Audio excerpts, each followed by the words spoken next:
Good morning. This is Bradley Goldberg, your forensic CPA. On a run, I have a question for you. Do you know why marathon runners are the most dangerous warriors in the world? Marathon runners, I will tell you why. Because a marathon runner, after running 13.1 miles, dehydrated, exhausted, and injured, runs another 13.1 miles to finish 26.2 miles. And when that marathon runner is done with the race, if you go up to that marathon runner and you ask them the question, why didn't you stop at the half mark? Why did you run the full 26.2 miles? Why? The marathon runner will look at you. They will try to come up with an answer. But the truth is, they have no freaking idea why. None. Take it from a marathon runner. We don't. And that's why we're the most dangerous warriors on the planet. Because only the most dangerous warrior on the planet would run the second half of a marathon. Because on the first half, you could do it for all your excuses. I did it for my loved one. I did it for a sick person. I did it for charity. I did it for myself. That's the first 13.1 of hell. The second 13.1, that's for a special class of people, and it's a very small class of people. And it's not for people that train for the marathon, no. It's not for people that talk about doing the marathon, nope. It's not for people that want to do a marathon. Nope. It's not for people that write about it. It's not for people that try. It's not for people that go there and might do it, maybe do it, don't do it. It's not for those people. The special class of people I'm talking about are the people that actually do it and not walk. I know that's a little harsh, but not walk. Slow is okay. I don't care about time.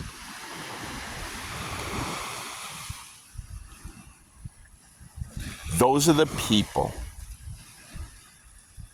that will never give you a rational answer as to why they finished the second 13.1 on a full marathon of 26.2 and do it multiple times.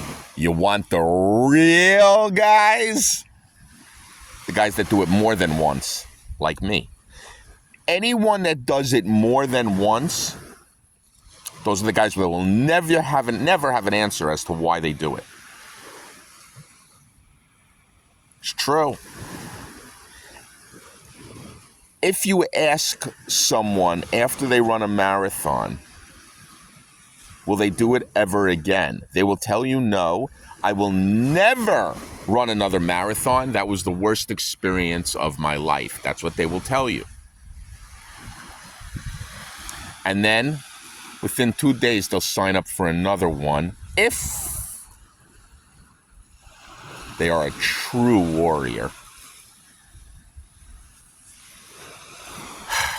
Welcome to the grind, brothers and sisters, because if you're asking yourself the question why you're doing this at 4 a.m, training on the beach or anywhere, on a treadmill, it doesn't matter, on a street. If you're asking yourself the question, you will not come up with an answer. Don't try. Don't try. Don't try. You don't have an answer, and you never will, and no one does. But we do it. You know why we do it? We don't know, and that is an answer. That's an answer. It truly is. And maybe it's the most beautiful answer of all. Because what is the one answer that we could all agree upon? is that we don't know. And that answer, it goes for almost everything in life. And so we head it face on in a metaphor, in a metaphor to God, to say to God, you're not going to tell us what the answers are, and you're going to make us wander around here? You're going to do that to us? Your creation? You're going to have your creation come on here, 8 billion strong, and you're not going to give us even a clue? Well, you know what, God? You know what? You're not going to do that to us? Here's what we're going to do.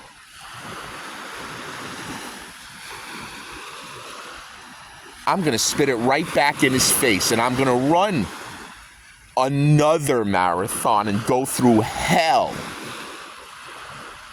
for no answer. No reason, no answer. In spite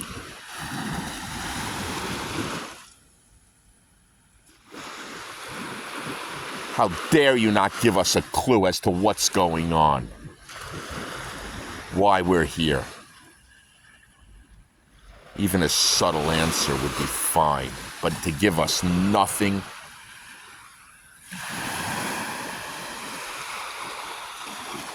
not just to give us nothing, to make us so insignificant as we learn through science. Our place in the universe is nothing special.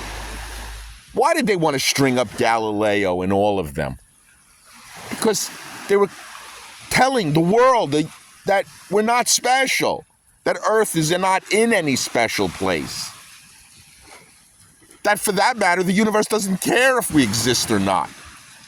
And that we won't. For sure we won't. In the future.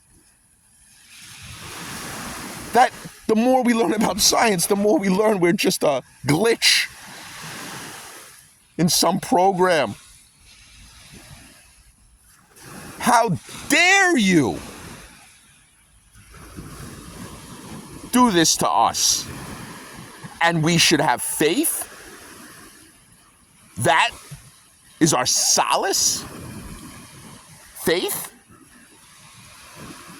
Well, why don't we deserve an answer? What would be such the harm for us to be given some answer and then to live?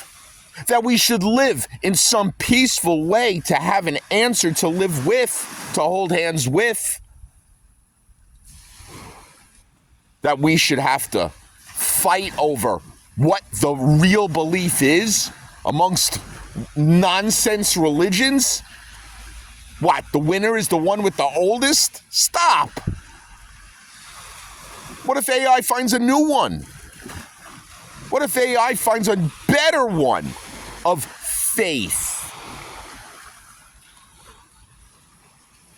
I don't want the answer from AI. I wanted it from God. But for God not to give even a subtle hint?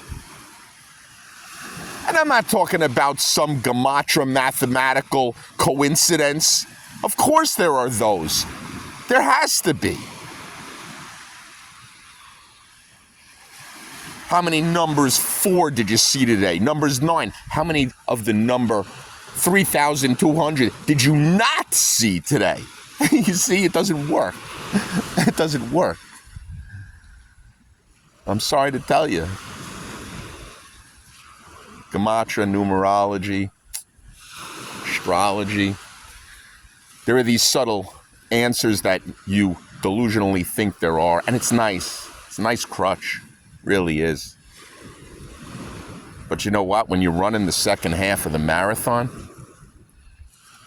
that's when you start to realize that there is no answer. And maybe within the non-answer is how we respond. We respond in kind.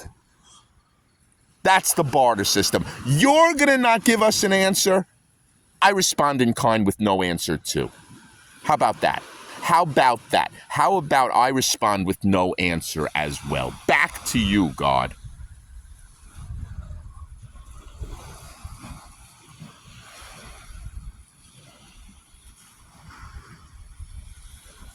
And I'll take what you gave thee. I'll take this gift. I'll take this gift and I'm going to use this gift to its fullest. In spite of what you've done to not give us a hint of what answer to do and what to do. Because you haven't given me that answer, I will respond in kind and run the second half of the 13.1 multiple times. And then, who's God? I determine it.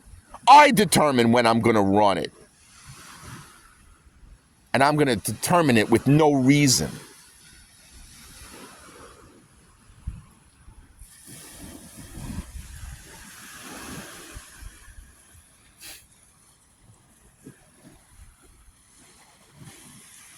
We walk around as humans, all of us with the same existential dread problem. Some of us thinking we know better than another. Yeah, don't hurt yourself and others, but then when we're done realizing that you shouldn't hurt other people and you shouldn't hurt yourself, once you realize that, when you get over that hurdle, now comes the real questions. Now comes the real problems. You think your problem is someone else? It's not even close. Not even close. Whatever problem you have with someone else, I promise you, that's not your problem. That is the crutch. That's God. You're having faith that your life, you are literally practicing a religion when you hurt someone else. That's what you're doing. Because all you're doing is putting up an obstacle so that it is more a manageable obstacle than figuring out what your place is in the universe. You put up a question, an incident, a result, a harm to others, because that you could rationalize. I hurt this person because of this. I punched this person because of this. How easy, how simple of you, Mr. Warrior, to simply say why you hurt someone else. Oh, how simple a fool you are to create a question, an incident, a case out of nothing.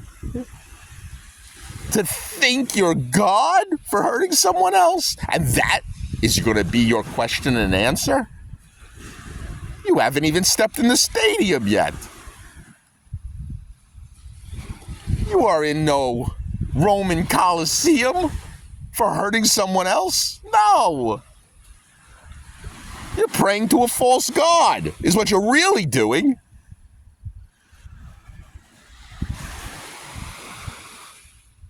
What a shame. Shame on you. You know why? Because then you've drawn someone into your religion. That's what you've done. You hurt someone else. That other person now has to be drawn into a circle with you that he doesn't want to be in. It's okay, though. Because if that person that you drew into your circle while he was doing his march of humanity, if that person that you drew in is a marathon runner and runs the second half of a marathon without being able to answer to you why, which is no